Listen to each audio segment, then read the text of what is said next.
In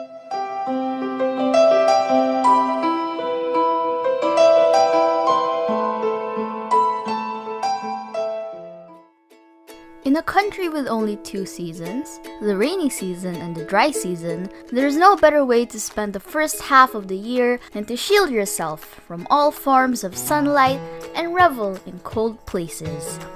That's why, during the dry season, why not beat the heat by helping yourself with one of the most well-known desserts in the Philippines, Haluhalo.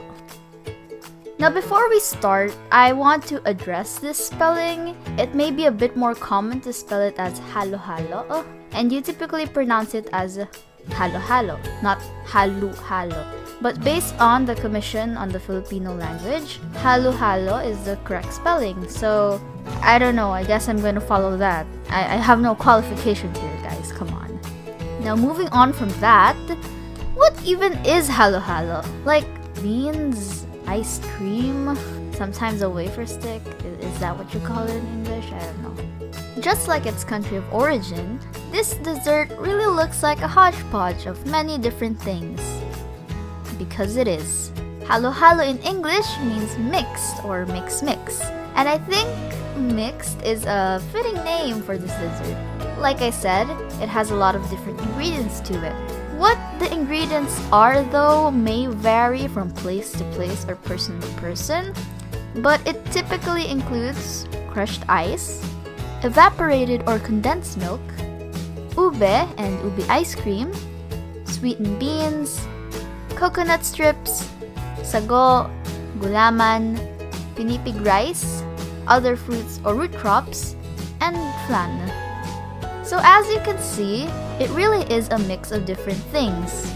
But also, what makes Haluhalo such a fitting name is because you also mix everything together.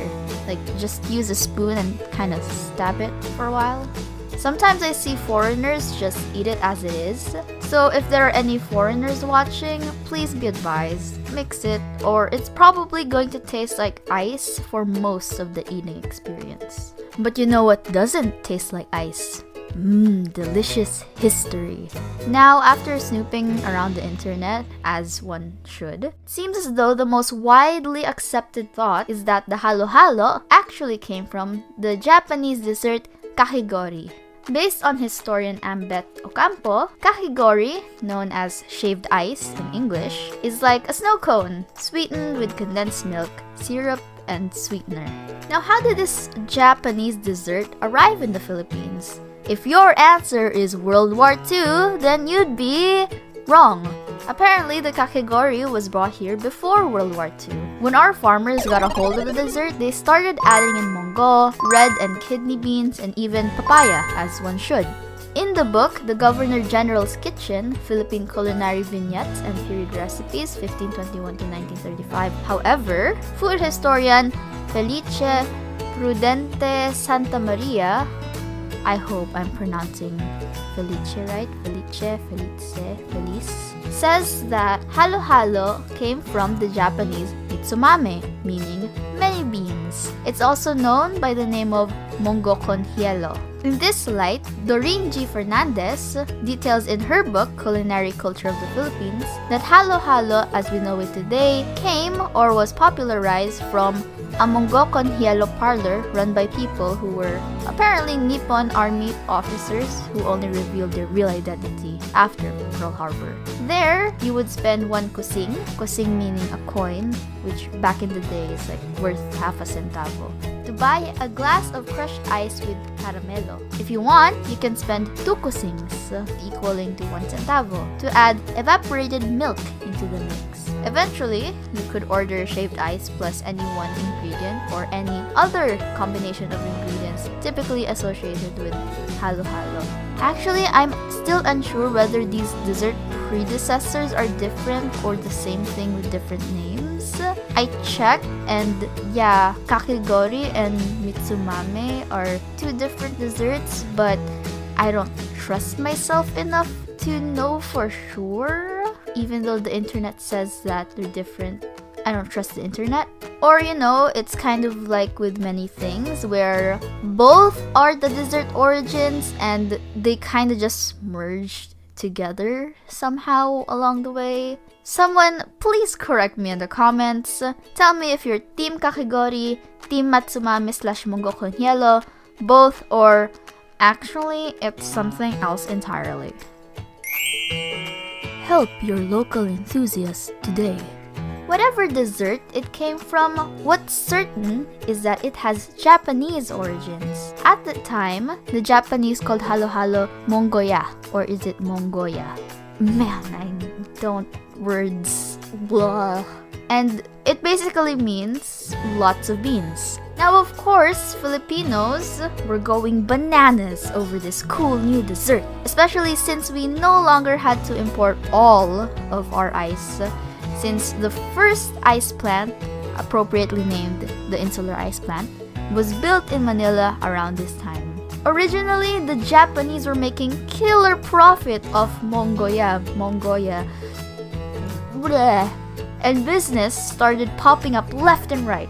But you know, since World War II happened, many Japanese folk had to close up shop and go back to their country.